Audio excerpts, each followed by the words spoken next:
Aku beri kamu 3 detik untuk menyelesaikan soal ini. Oke, jadi permasalahan kali ini tentang asuhan kehamilan yang membahas penanganan gingivitis pada ibu hamil. Estrogen menyebabkan peningkatan aliran darah ke mulut sehingga gusi menjadi rapuh dan dapat menimbulkan gingivitis. Terjadi pada 5-25% dari wanita hamil.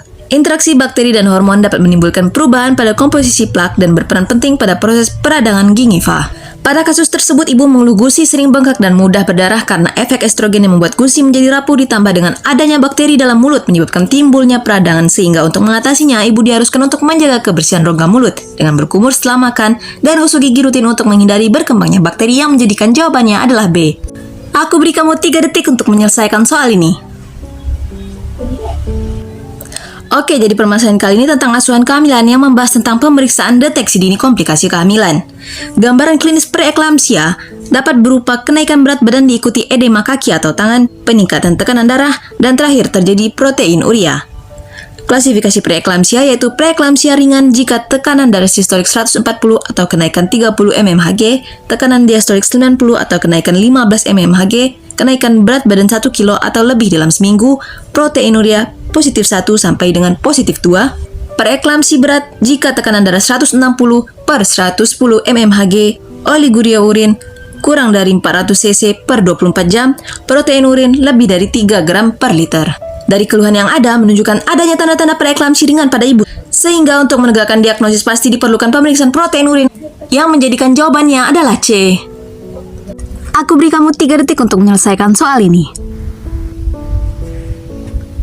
Oke, jadi permasalahan kali ini tentang asuhan kehamilan yang membahas tentang tanda IUFD.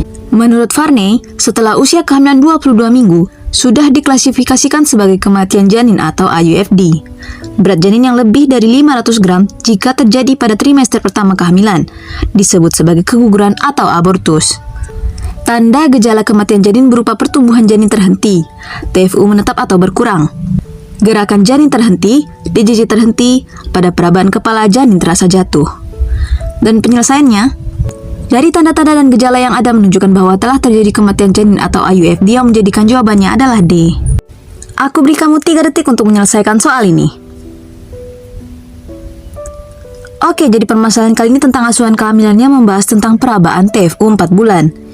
Adapun konsep teorinya, usia kehamilan 12 minggu, 3 jari di atas simfisis, 16 minggu, pertengahan simfisis pusat, 20 minggu, 3 jari di bawah pusat, 24 minggu, setinggi pusat, 28 minggu, 3 jari di atas pusat, 32 minggu, pertengahan pusat PX, 36 minggu, 3 jari di bawah PX, 40 minggu, pertengahan pusat PX. Usia kehamilan 4 bulan sama dengan 16 minggu, sehingga tinggi fundus uteri ibu adalah pertengahan simfisis pusat. Yang menjadikan jawabannya adalah B. Aku beri kamu 3 detik untuk menyelesaikan soal ini. Oke, jadi permasalahan kali ini tentang asuhan kehamilan yang membahas tentang cara mengatasi mual muntah. Cara mengatasi mual muntah yaitu hindari bau atau faktor penyebab, makan biskuit kering atau roti sebelum bangun dari tempat tidur di pagi hari, makan sedikit dan sering, duduk tegak setiap selesai makan, menghindari makanan berminyak, makan makanan kering di antara waktu makan, bangun tidur perlahan, minum minuman berkarbonat, menghindari gosok gigi setelah makan, dan istirahat sesuai dengan kebutuhan. Yang menjadikan jawabannya adalah E.